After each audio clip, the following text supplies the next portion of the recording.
On a chilly New Year's Eve, I, a 35-year-old ordinary guy, agreed to my friend Alex's request to look after his beloved dog, Bailey, while he went out to celebrate. Unlike Alex, I didn't feel the urge to party and preferred a quiet night at home. I arrived at Alex's place with just a backpack containing my laptop, charger, toiletries, and a change of clothes for the next day. Alex left simple instructions for Bailey's care: feed her twice a day, take her for walks, and keep her off the furniture. Bailey, a small husky mix with a gentle temperament, made me confident about looking after her. I planned to spend the night on the futon in Alex's guest room. During the day, I kept busy with my laptop and played some of Alex's video games to pass the time.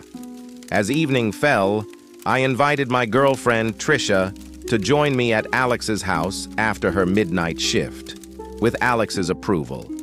However, around 9 p.m., something unexpected happened.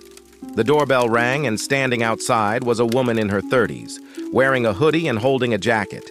She claimed to be Alex's girlfriend and said she needed to retrieve something she left behind. I offered to get it for her, but she insisted on going herself, knowing exactly where it was in Alex's room. I let her in, and she headed straight upstairs, gently closing the door behind her. I immediately texted Alex, but got no response.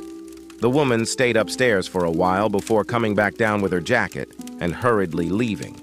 I tried to engage her in conversation, but her answers were vague, as if she was hiding something. I called Alex several times until he finally answered amidst a noisy background. I told him about the woman claiming to be his girlfriend, and he was utterly confused. I described her, and Alex insisted he didn't know her. I began to worry if I had made a mistake by letting a stranger into his house. Alone in the house, I waited for Trisha to arrive. Suddenly, there was a knock at the door, but I chose not to open it. I tried contacting Alex again, but to no avail. Bailey and I stayed in the room, filled with unease. When Trisha finally arrived, we decided to spend the night in the guest room. We lay on the futon, watching a movie, and soon fell asleep. However, our peace was short-lived. Bailey suddenly started howling, waking us up. She was fixated on the door, growling with a low rumble. Then, we heard footsteps outside on the wooden floor, someone trying to open the door. I realized the seriousness of the situation and loudly warned that the police were on their way. I asked Trisha to call the police, and I tried to scare off the person outside with my voice. We heard the footsteps recede until the police arrived and confirmed the house was safe. The next day, Alex returned earlier than planned. I explained the entire event to him. He was upset that I let the woman in but understood my situation. I chose to stay overnight out of a sense of responsibility, spending the night in tension and unease. This story is filled with mystery and suspense, from the appearance of a strange woman to the unusual knocking in the dead of night. Every detail adds to the suspense and eerie atmosphere. It's not just a story about New Year's Eve, but also about trust, responsibility, and facing unknown threats. On a cold New Year's Eve, my wife and I returned to our upscale apartment in the city center after a gathering with friends. Our apartment, located on the top floor, was a quiet and comfortable sanctuary. Despite enjoying the party, we preferred the tranquility of home. The building's security was tight, with multiple secure doors and cameras. However, when we returned, the lobby was deserted, and the usual doorman was absent. As we reached our floor, the elevator doors opened, and a sense of unease immediately washed over us. In the dimly lit hallway, we encountered a woman in a tattered black lace dress.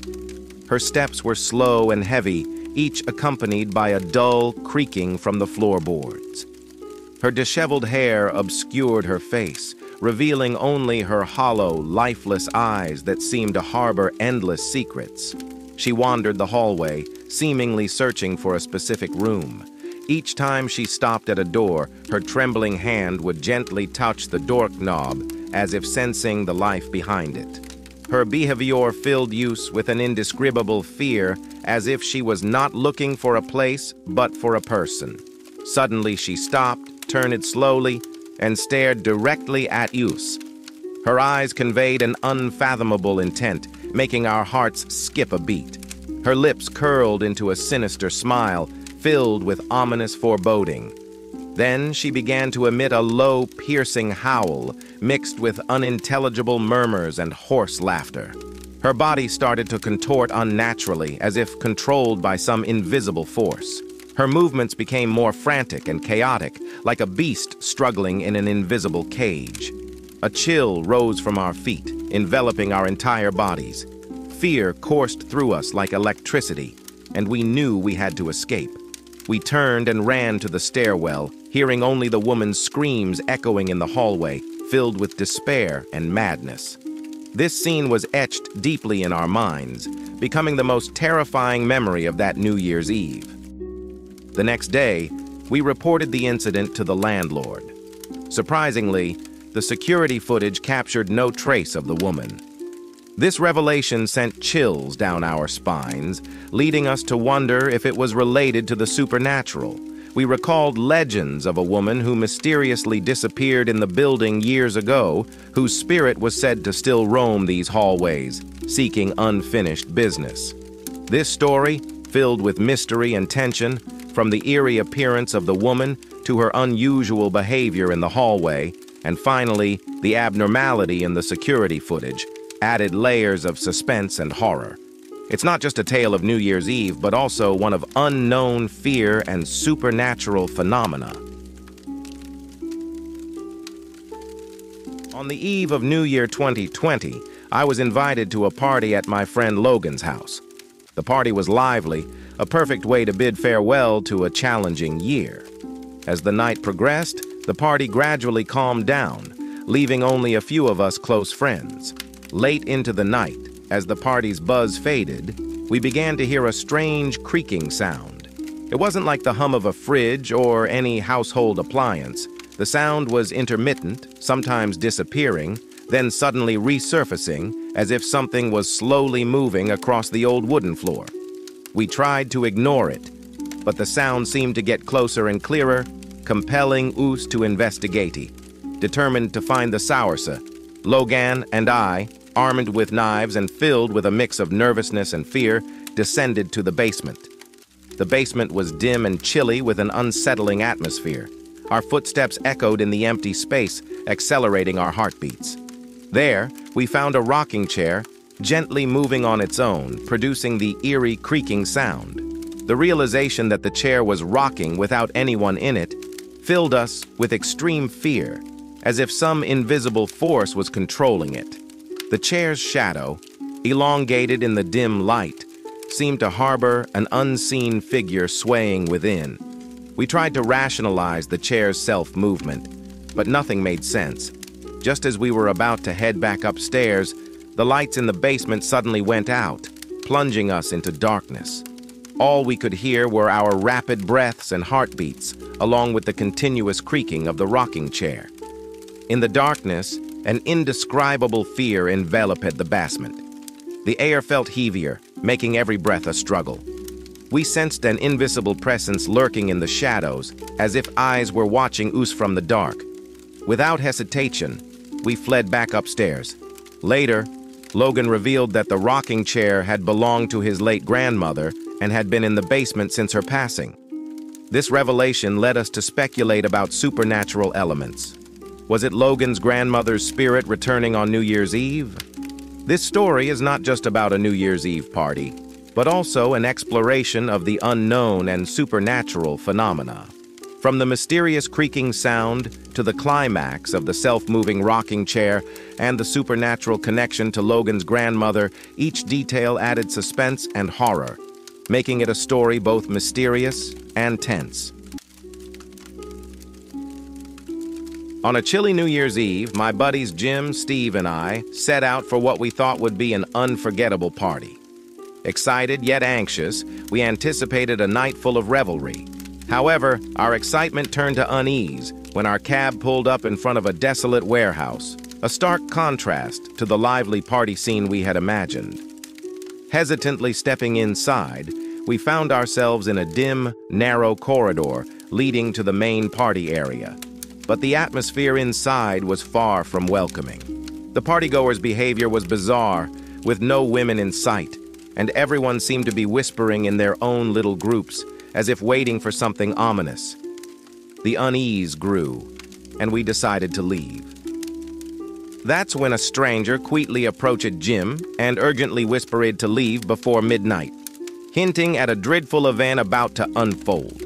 His warning sent chills down our spines, his eyes hinting at a terrifying knowledge of what was to come.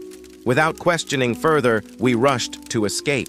As we hurried through the dance floor, we felt the piercing stares of everyone. A burly man at the exit tried to stop us, but we pushed past him and ran out into the street. Calling another cab, we were filled with fear and confusion. Jim explained that the stranger had warned of a sinister plan to trap everyone inside at midnight. We realized the girl who invited us might have been a lure into a dangerous trap. We hurriedly reported the suspicious party to the police, suggesting an investigation. As the New Year's bells rang, we sat in my living room, heavy-hearted, reflecting on our narrow escape from what could have been a perilous trap. On New Year's Eve 2016, my girlfriend and I threw a party at our apartment, inviting about 30 people, including some friends of friends, for a night of celebration. As we were setting up, strange things started happening. Items like the TV remote and my girlfriend's bag kept mysteriously disappearing and reappearing. Initially, we brushed it off as coincidence, but the frequency of these occurrences soon escalated our unease. As the party kicked off, the mysterious disappearances intensified.